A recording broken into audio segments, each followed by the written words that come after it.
नमस्कार। आकाशवाणी कटक आंचलिक संवाद पढ़ुछंती सत्यव्रत बेहुरा। मुख्य संवाद शहीद भगत सिंह सुखदेव एवं जयी राजगुरुଙ୍କ देशप्रेम और बलिदान को स्मरण करी आज पालन करा जाउछि बलिदान दिवस। केन्द्रीय विश्वविद्यालय गुड़िकरे स्नातक पाठ्यक्रम रे नामलेखा आवेदन आउ गोटे दिन वृद्धि। मयूरभंज जिले में काल बैशाखी वर्षा और झड़ तोफान जनित क्षयक्षतिर समीक्षा कले राजस्व मंत्री एवं पाणीपागर सठिक पूर्वानुमान करी विपर्यय रोकिबा वार्ता नहीं आज पालन करा जाउछि विश्व पाणीपाग दिवस। महान स्वाधीनता संग्रामी भगत सिंह सुखदेव थापर एवं जयी राजगुरुଙ୍କ आज बलिदान दिवस। इंग्रेज सरकार आजिर दिन में 1931 मसीहारे एही तीन महान योद्धा फांसी देइथिले। सेमानंकर देशप्रेम एवं बलिदान को स्मरण करिबा पई देश में आज शहीद दिवस पालन करा जाउछि। विप्लवींक सर्वोच्च बलिदान को स्मरण करी प्रतिवर्ष मार्च 23 तारिख में समग्र देश में शहीद दिवस पालन करा जाइथाय। प्रधानमंत्री नरेंद्र मोदी एही दिवस पालन अवसर में 3 जण जाक विप्लवी को श्रद्धांजलि अर्पण करिसेंति। सामाजिक गणमाध्यम पोस्ट रे एक वीडियो शेयर करी प्रधानमंत्री सेमानंकर सर्वोच्च बलिदान को स्मरण करिसेंति। प्रधानमंत्री कहिसेंति सेमानंक बलिदान आम समस्तंकु प्रेरणा जोगाउछि। आज इतने वर्षों बाद भी अमर शहीद भगत सिंह, राजगुरु और सुखदेव के बलिदान की गाथा देश के बच्चे बच्चे की जुबान पर। शहीद दिवस पर मैं देश के लिए अपना सर्वस्व न्योछावर करने वाले सभी वीर वीरांगनाओं को कृतज्ञ राष्ट्र की तरफ से भावांजलि अर्पित करता हूं। राज्यपाल डॉक्टर हरिबाबू कंभमपाटी बलिदान विषय शहीद मानू श्रद्धांजलि अर्पण करिसेंति। सामाजिक गणमाध्यम पोस्ट रे से देशर एकता और स्वाधीनता पई बलिदान देइथिबा संग्रामी मानू स्मरण करिसेंति। मुख्यमंत्री मोहन चरण माझी शहीद मानू श्रद्धांजलि अर्पण करी सेमानंक बलिदान और मातृभूमि प्रति निष्ठा परवर्ती पीढ़ी को प्रेरणा जोगाइब बोली कहिसेंति। युव व्यापार और क्रीड़ा मंत्री डॉक्टर मनसुख मांडव्य नियमित व्यायाम एवं साइकेल चालन को दैनंदिन जीवनशैली रे सामिल करने को आह्वान देइछंती। देशव्यापी fit India Sundays on cycle अभियान को आज लखनऊठारे शुभारंभ करने अवसर में केन्द्रमंत्री श्री मांडव्य यह कहिसंती। से कहिसंती साइकेल चालन द्वारा मानसिक एवं शारीरिक सुस्थता वृद्धि पाई थाए। परिवेश सुरक्षित रखिबारे मध्य यह सहायक होइथाए। जातीय परीक्षण संस्था एनटीए पक्षर स्नातक पाठ्यक्रम नामलेखा एकक विश्वविद्यालय प्रवेशिका परीक्षा यूजी 2025 निमंते ऑनलाइन आवेदन फॉर्म दाखल समयसीमा को आसंता काली पर्यंत वृद्धि करा जाइछि। प्रकाशित विज्ञप्ति अनुसार परीक्षा देय दाखल करने समयसीमा को मध्य मार्च 25 तारिख पर्यंत वृद्धि करा जाइछि। छात्र छात्री माने मार्च 26 रु 28 तारिख पर्यंत आवेदन पत्र रे आवश्यक संशोधन करि परिबे।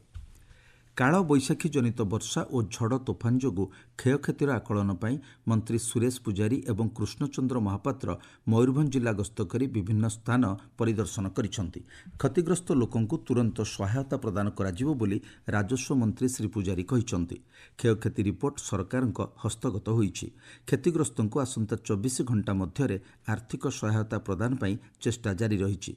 जेउमानंकर बैंक सहित आधार नंबर संजोग होई नाही सेमानंकु मध्य सहायता प्रदान कराजिबो। श्रीराम नवमी उत्सव पालन पर भद्रक जिला प्रशासन पक्षर प्रस्तुति बैठक अनुष्ठित हो जाइछि।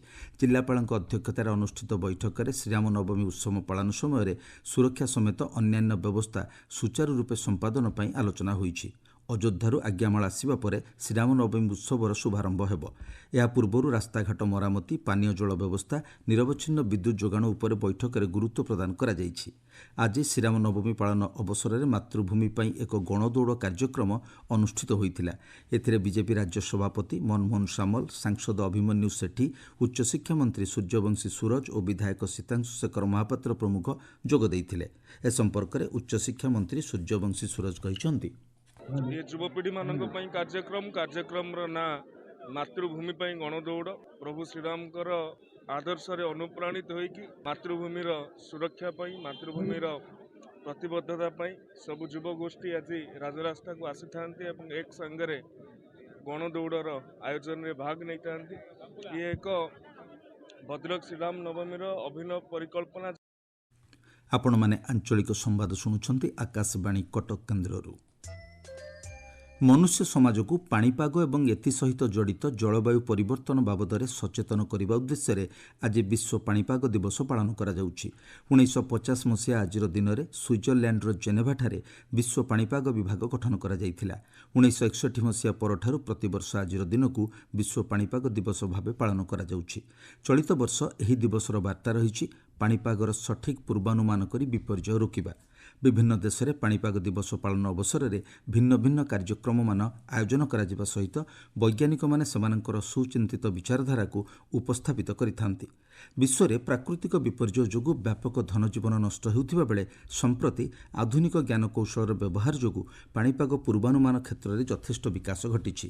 ଗତ 75 ବର୍ଷ ମଧ୍ୟରେ ବିଶ୍ୱର ବିଭିନ୍ନ ପାଣିପାଗ ସଂସ୍ଥା ଜନସାଧାରଣ, ସରକାର ଏବଂ ବିଭିନ୍ନ ସଂଗଠନ ପାଇଁ ଯୋଗସୂତ୍ରକାରୀ ଭାବରେ ଗୁରୁତ୍ୱପୂର୍ଣ୍ଣ ଭୂମିକା ନିର୍ବାହ କରି ଆସୁଛନ୍ତି। ସଠିକ୍ ପାଣିପାଗ ଆକଳନ ଓ ପୂର୍ବାନୁମାନ ଯୋଗୁଁ ଲକ୍ଷ ଲକ୍ଷ ଜୀବନ ରକ୍ଷା କରାଯାଇପାରୁଛି। ପ୍ରାକ୍ ବିପର୍ଯ୍ୟୟ ମୁକାବିଲା କ୍ଷେତ୍ରରେ ବିଶ୍ୱର ଅନେକ ସରକାର ପାଣିପାଗ ଉପରେ ନିର୍ଭର କରୁଛନ୍ତି।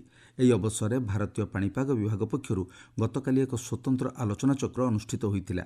ଏଥିରେ ପୃଥ୍ୱୀ ବିଜ୍ଞାନ ମନ୍ତ୍ରଣାଳୟର ସଚିବ ଡକ୍ଟର ଏମ୍ ରବିଚନ୍ଦ୍ରନ ଏବଂ ପାଣିପାଗ ବିଭାଗ ମହାନିର୍ଦ୍ଦେଶକ ଡକ୍ଟର ମୃତ୍ୟୁଞ୍ଜୟ ମହାପାତ୍ର ପ୍ରମୁଖ ଯୋଗଦେଇ ପାଣିପାଗ କ୍ଷେତ୍ରରେ ବିଶ୍ୱରେ କିଭଳି ପ୍ରାକ୍ ସତର୍କତା ବ୍ୟବସ୍ଥାକୁ ଆହୁରି ଉନ୍ନତ ଏବଂ ସମସ୍ତଙ୍କ ପାଖରେ ପହଞ୍ଚାଇବା ଭଳି ବ୍ୟବସ୍ଥା କରାଯାଇପାରିବ ସେ ସମ୍ପର୍କରେ ଆଲୋଚନା କରିଥିଲେ।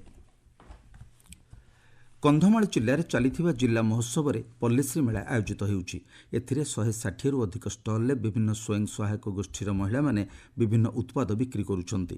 ମହୋତ୍ସବ ଅବସରରେ ଜିଲ୍ଲାର ପ୍ରତ୍ୟେକ ବ୍ଲକରେ କ୍ରୀଡ଼ା କାର୍ଯ୍ୟକ୍ରମ ଓ ମଶାଲ ଶୋଭାଯାତ୍ରା ଅନୁଷ୍ଠିତ ହୋଇଥିବା ଜିଲ୍ଲାପାଳ ଅମୃତ ଋତୁରାଜ କହିଛନ୍ତି।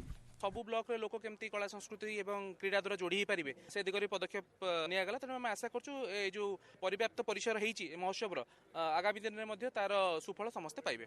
ଏଥର ସେଲ୍ସ ସବୁଠୁ ଅଧିକ ରେକର୍ଡ ମାମଲାରେ ସେଲ୍ ହେବ ବୋଲି ଆମେ ଏକ୍ସପେକ୍ଟ କରୁଛୁ। ଭଲ ପ୍ରଡକ୍ଟସ୍ ଗୁଡ଼ା ଏଥର ଆସିଛି ସବୁ ଡିଷ୍ଟ୍ରିକ୍ଟର, ମାନେ ବିଭିନ୍ନ ଡିଷ୍ଟ୍ରିକ୍ଟର ବେଷ୍ଟ ପ୍ରଡକ୍ଟ, ଆମ ଜିଲ୍ଲାର ପ୍ରଡକ୍ଟ। ଆଉ ଆମେ ଆଶା କରିବୁ ଯେ ଏଥିରେ ସେଲ୍ସର ଯେଉଁ ରେକର୍ଡଟା ସେଇଟା ପୂର୍ବ ବର୍ଷ ରେକର୍ଡ ଗୁଡ଼ା ସବୁ କାଟିବ। ଗଞ୍ଜାମ ଜିଲ୍ଲା ଖଲିକୋଟ ସ୍ଥିତ କଲ୍ୟାଣ ମଣ୍ଡପଠାରେ ଜିଲ୍ଲା ଶ୍ରମ ବିଭାଗ ପକ୍ଷରୁ ନିର୍ମାଣ ଶ୍ରମିକ ସହାୟତା ଶିବିର ଅନୁଷ୍ଠିତ ହୋଇଛି।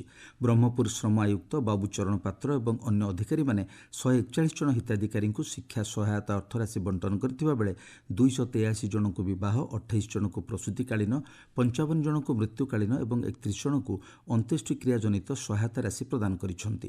ମୋଟ 538 ଜଣ ହିତାଧିକାରୀଙ୍କୁ 2,66,36,800 ଟଙ୍କା ସହାୟତା ପ୍ରଦାନ କରାଯାଇଛି। କାଳବୈଶାଖୀ ପ୍ରଭାବରେ ରାଜ୍ୟର ବିଭିନ୍ନ ଜିଲ୍ଲାରେ ବର୍ଷା ହୋଇଛି। ଆସନ୍ତା 2 ଦିନ ପର୍ଯ୍ୟନ୍ତ କାଳବୈଶାଖୀ ପ୍ରଭାବରେ ବର୍ଷା ସମ୍ଭାବନା ରହିଥିବା ଭୁବନେଶ୍ୱର ଆଞ୍ଚଳିକ ପାଣିପାଗ ବିଜ୍ଞାନ କେନ୍ଦ୍ର ପକ୍ଷରୁ ପୂର୍ବାନୁମାନ କରାଯାଇଛି। ଆସନ୍ତା 24 ଘଣ୍ଟା ପାଇଁ 12ଟି ଜିଲ୍ଲାକୁ ସତର୍କ ସୂଚନା ଜାରି କରାଯାଇଛି। ସେହି ଜିଲ୍ଲାଗୁଡ଼ିକ ହେଉଛି ମୟୂରଭଞ୍ଜ, ବାଲେଶ୍ୱର, ଭଦ୍ରକ, କେନ୍ଦ୍ରାପଡ଼ା, ଜଗତସିଂହପୁର, କଟକ, ଯାଜପୁର, ଖୋର୍ଦ୍ଧା, ପୁରୀ, ଢେଙ୍କାନାଳ, ଅନୁଗୁଳ ଓ କେନ୍ଦୁଝର। ଗଞ୍ଜାମର ରଙ୍ଗେଇଲୁଣ୍ଡାରେ ସର୍ବାଧିକ 8 ସେଣ୍ଟିମିଟର ବର୍ଷା ରେକର୍ଡ କରାଯାଇଥିବା ବେଳେ ଛତ୍ରପୁରରେ 7 ସେଣ୍ଟିମିଟର ବର୍ଷା ହୋଇଥିବା ପାଣିପାଗ ବିଭାଗ ସୂଚନା ଦେଇଛି। ଗତକାଲି ମାଲକାନଗିରିରେ ସର୍ବାଧିକ ଦିନ ତାପମାତ୍ରା 36.1 ଡିଗ୍ରୀ ସେଲ୍ସିୟସ୍ ରେକର୍ଡ କରାଯାଇଥିଲା। ବୌଦ୍ଧ ଜିଲ୍ଲାରେ ଗତକାଲି ଓ ଆଜି କାଳବୈଶାଖୀ ପ୍ରଭାବରେ କୁଆପଥର ବର୍ଷା ହୋଇଛି। ବର୍ଷା ହେବା ଫଳରେ ସର୍ବାଧିକ ତାପମାତ୍ରା ରହିଥିବା ବୌଦ୍ଧ ଜିଲ୍ଲାର ଜନସାଧାରଣ ଆଶ୍ୱସ୍ତି ଅନୁଭବ କରିଛନ୍ତି। ତେବେ କୁଆପଥର ମାଡ଼ରେ ଗାଡ଼ି ମଟର, ଆଜବେଷ୍ଟସ୍ ଘର କ୍ଷତିଗ୍ରସ୍ତ ହୋଇଥିବା ଆମ ସମ୍ବାଦଦାତା ଜଣାଇଛନ୍ତି। ନୂଆଦିଲ୍ଲୀରେ ଚାଲିଥିବା ଖେଲୋ ଇଣ୍ଡିଆ ପାରା ଗେମ୍ସ 2025ରେ ଓଡ଼ିଶାର ପାରା କ୍ରୀଡ଼ାବିତ୍ ସୁଚିତ୍ରା ପରିଡ଼ା ସ୍ୱର୍ଣ୍ଣ ପଦକ ହାସଲ କରିଛନ୍ତି। F55 ଜାଭେଲିନ୍ ଥ୍ରୋ ବର୍ଗରେ ସେ 18.57 ମିଟର ଜାଭେଲିନ୍ ଫୋପାଡ଼ି ଏହି ସଫଳତା ଅର୍ଜନ କରିଛନ୍ତି। ପୂର୍ବରୁ ରାଜ୍ୟର ଜୟନ୍ତୀ ବେହେରା 100 ମିଟର T47 ବର୍ଗରେ ସ୍ୱର୍ଣ୍ଣ ପଦକ ହାସଲ କରିଥିବା ବେଳେ ମହିଳା 100 ମିଟର T12 ବର୍ଗରେ ଜାନକୀ ଓରାମ ରୌପ୍ୟ ପଦକ ହାସଲ କରିଥିଲେ। ତାଲିକାରେ 3ଟି ପଦକ ସହ ଓଡ଼ିଶା ତ୍ରୟୋଦଶ ସ୍ଥାନରେ ରହିଛି। ମୁଖ୍ୟ ସମ୍ବାଦ ପୁଣିଥରେ। ଶହୀଦ ଭଗତ ସିଂ, ସୁକଦେବ ଏବଂ ଜୟୀ ରାଜଗୁରୁଙ୍କ ଦେଶପ୍ରେମ ଓ ବଳିଦାନକୁ ସ୍ମରଣ କରି ଆଜି ପାଳନ କରାଯାଉଛି ବଳିଦାନ ଦିବସ। କେନ୍ଦ୍ରୀୟ ବିଶ୍ୱବିଦ୍ୟାଳୟଗୁଡ଼ିକରେ ସ୍ନାତକ ପାଠ୍ୟକ୍ରମରେ ନାମଲେଖା ଆବେଦନ ଆଉ ଗୋଟିଏ ଦିନ ବୃଦ୍ଧି। ମୟୂରଭଞ୍ଜ ଜିଲ୍ଲାରେ କାଳବୈଶାଖୀ ବର୍ଷା ଓ ଝଡ଼ ତୋଫାନ ଜନିତ କ୍ଷୟକ୍ଷତିର ସମୀକ୍ଷା କଲେ ରାଜସ୍ୱ ମନ୍ତ୍ରୀ। ଏବଂ ପାଣିପାଗର ସଠିକ୍ ପୂର୍ବାନୁମାନ କରି ବିପର୍ଯ୍ୟୟ ରୋକିବା ବାର୍ତ୍ତା ନେଇ ଆଜି ପାଳନ କରାଯାଉଛି ବିଶ୍ୱ ପାଣିପାଗ ଦିବସ। ଆଞ୍ଚଳିକ ସମ୍ବାଦ ବର୍ତ୍ତମାନ ପାଇଁ ଏତିକି। ପରବର୍ତ୍ତୀ ଆଞ୍ଚଳିକ ସମ୍ବାଦ ଶୁଣିପାରିବେ ସନ୍ଧ୍ୟା 6:45